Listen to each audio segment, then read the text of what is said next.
Komið sæl. Í þessum stutta inngangi þá ætla ég að deila með ykkur forsögu þess að við tókum félagsheimili Brúarás á leigu og höfum staðið fyrir rekstri hér í þessu gullfallega húsi og svona reynsluna okkar af þessum rekstri ásamt svona nokkuð lykilatriðum sem þarf að hafa í huga þegar að verða að fara í vegferð sem þessa. Nú við sem að þessum verkefni stöndum erum alfarið búsett á svæðinu eða að öllu leyti eða í hluta og höfum öll sterkar taugar til svæðisins. Og ég held að það sé lykilatriði, það sé einhverjir svona drifkraftar sem að brenna fyrir húsinu og svæðinu. Og það auðveldar alla uppbyggingu frekar. En forsagan af þessu ævintýri er sú að Kjartan Ragnarsson og hún Sigríður Margrét í Landnámssetrinu í Borgarnesi að þau voru að leita að ákjósanlegri staðsetningu fyrir jarðböð. Og eins og kunnugt þá er mikill jarðhiti í Stórási og Helgi Eiríksson á Kolstöðum, hann var fljótur að beina sjónum að Brúarási og því að húsið sjálft og staðsetning þess myndi bjóða upp á fjölbreytta notkunarmöguleika fyrir margvíslega starfsemi, svo sem böð eða aðra ferðatengda starfsemi og húsið var á þeim tíma í mikilli niðurníðslu og þurfti að fá andlitslyftingu en virkilega fallega staðsett. Nú, það var þá úr að við fórum að kanna möguleikann á því að leigja húsið til langs tíma og ráðast í endurbætur með það að markmiði að reka veitingasölu, verslun og upplýsingamiðstöð og samkomuhús og aðra ferðatengda þjónustu. Það er í meirihluta eigu Borgarbyggðar og kvenfélaganna sitt hvoru megin við ána, annars vegar Hvítársíðu og hins vegar Hálsasveitar og síðan lítill hluti í eigu Búnaðarfélags Þverárþings. Nú, það eru líka töluvert kvaðir á húsinu þannig að það lá svona kannski beinast við að við tækjum það yfir og gerðum eitthvað áhugavert með það. Nú, reksturinn, eins og ég sagði, það var húsið var í niðurníðslu og reksturinn var íþyngjandi fyrir sveitarfélögin, bæði sveitarfélögin og kvenfélögin og eins og ég sagði, hann tímabært að ráðast í viðhald. Brúarás er sem sagt 46 ára gamalt félagsheimili og byggt sem slíkt og hér hafa verið í gegnum tíðina haldnir viðburðir fyrir sveitungana mestmegnis, náttúrulega böll og það var mikið sveitaböll hér í gamla daga og hér voru haldnar fermingarveislur og erfi með hangikjöti og hvítri sósu og tilheyrandi og öllu slíku og var ágætis nýting af húsinu, náttúrulega söngæfingar og hreppsnefndarfundir og töluverð starfsemi í raun og veru eftir að húsið er byggt. Síðan í tímans rás breytist þetta og það má segja að áður en að við tökum við húsinu eru viðburðir sem haldnir eru í húsinu innan við 10 ári. Og eðlilega, náttúrulega húsið komið í töluverða niðurníðslu, ekki regluleg mannvist hér eða regluleg notkun og þar af leiðandi hnignar því tiltölulega fljótt og það var miklar endurbætur sem við þurftum að gera og má eiginlega segja það að við höfum líka fært húsið til samræmis við það sem það var upphaflega teiknað til þess að vera. Við gerðum lagbætingar hér á þakinu, settum gras á þakið eins og það var upphaflega teiknað. Nú erum við með orginal litin utan á því eins og var settur í upphafi og arkitektinn sem að hannaði það, Ólafur Sigurðsson og Guðmundur Guðmundsson, þeir voru okkur til ráðgjafar varðandi breytingar á húsinu og það að bara í raun og veru að klára byggingarsögu þess. Og það er það sem okkur tókst og nú erum við sem sagt að reyna að glæða húsið meira lífi og vonum það að það takist með aðstoð allra sveitunga og Íslendinga og erlendra gesta og þetta verði sem sagt sannkallað félagsheimili þar sem að innlendur og erlendur og sveitungar og brottfluttir geta átt hér góðar stundir og vonandi mörg hjónabönd orðið til eins og var alltaf í gamla daga á öllum sveitaböllunum. En grundvallaratriði hjá okkur, útgangspunktur var að húsið yrði áfram nýtt sem félagsheimili og samkomuhús og menningarmiðstöð. Auk þess að bæta við annarri ferðatengdri þjónustu, veitingarekstri eða öðrum rekstri. Þannig að þetta fannst okkur bráðsnjöll hugmynd og eins mikið og okkur fannst þetta bráðsnjöll hugmynd að reyna að búa til fyrirkomulag þar sem allir höfðu ávinning af verkefninu. Það fannst okkur mikilvægt og í stað þess að eigendirnir bæru kostnað af húsinu að þá vildum við búa til eitthvað módel þannig að það væri ávinningur fyrir alla aðila. Því miður þá voru ekkert allir sama sinnis og þó svo að það hafi verið margfaldur meirihluti.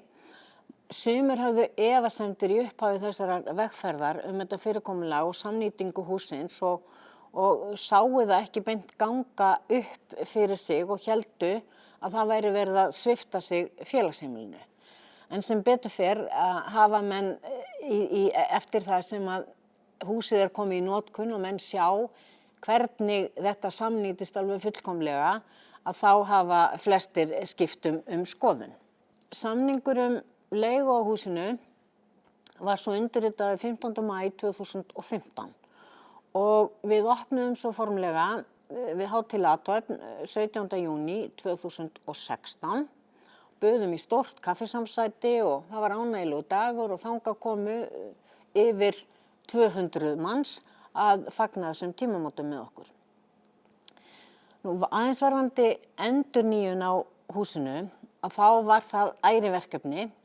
Við lögðum strax áherslu á að vinna út frá sérstöðu hússins og þeim fallega arkitektúr sem að forverar okkar sem að við stöndum í ævarandi þakkarskuld fyrir fjárfestu í á sínum tíma, en það byrjaði að reisa þetta hús kringum 1972 og við vildum undirstrika arkitektúrin í húsinu, en það kom það í ljós þegar við fórum að rífa hér ýmsar viðbyggingar eða viðbætur að þá opnaðist þessi heimur sem samspil arkitektúrsins og gluggasetninganna í húsinu og þá sér maður hvernig staðsetningin spilar lykilhlutverki í hönnun hússins. Og kannski gaman að segja frá því líka að bændurnir á sínum tíma þegar var verið að reisa þetta sem tók náttúrulega nokkuð tíma að þá gekk þetta undir nafninu Horngrýtið og það segir manni svolítið það að þeir sjálfboðaliðar og bændur og fleiri hafi verið orðnir svolítið leiðir á byggingu hússins en hefðu frekar vilja byggja eitt kassalaga hús, hefðu verið fljótur að því. En fyrir vikið að því að menn fjárfestu í arkitektúrnum á sínum tíma og voru framsýnir að þá stöndum við hér með þennan gullmola sem þetta hús á þessum fallega stað. Og við lögðum sem sagt höfuð áherslu á það að láta það njóta sín sem best en færa það í nútímalegt horf. Og hér við breyttum til dæmis gluggasetningu með það að augnamiði að sjá allan fjallarhringinn sem hér sem Strúturinn, Eiríksjökull, Langjökull og Hallmundarhraunið. Nú í dag rekum við hér veitingasölu og tónlista- og viðburðastað og margir hafa orðið að þetta sé falinn demantur, náttúrulega með stórkostlegri útsýni og góðum mat og bakkelsi og á sanngjörnu verði. Og við leggjum áherslu á að gera matinn sem mest frá grunni og kappkostum að nota hráefnin úr héraðinu eins og kjöt og grænmeti eins mikið og völ á. Við erum með matselunum íslenska rétti eins og kjötsúpu sem einna vinsælust hjá okkur, kjötbollur og svo íslenskan platta sem með úrvali af íslensku hráefnum, hangikjöti, flatköku, heimabökuðu rúgbrauði, reyktan lax og harfisk og hákarl sem þú getur síðan náttúrulega skólað niður með einu góðu brennivínsstaupi. Nú vinsælasta matselunum okkar kjötsúpa og hamborgarar og hvoru tveggja notum við hráefni frá Stórási sem sagt næsta bæ og þar þar bæði nautgriparækt og sauðfjárrækt, þannig að við nýtum kjötið þar. Í kökuhlaðborðinu þá erum við með gómsætar kökur og sætabrauð sem náttúrulega þrautreint í kvenfélögum til margra ára og rennur alltaf jafn ljúft niður.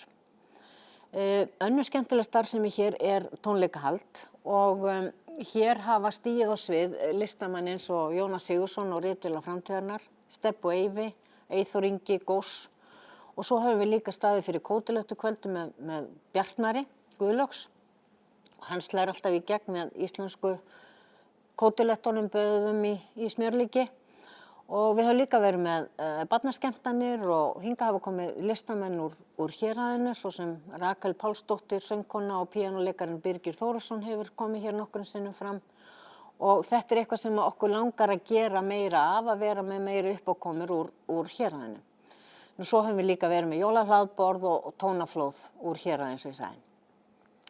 Við heyrum ekki annað heldur en að sveitungar og tónlistamenn og aðrir sem hingað komið séu ánægðir.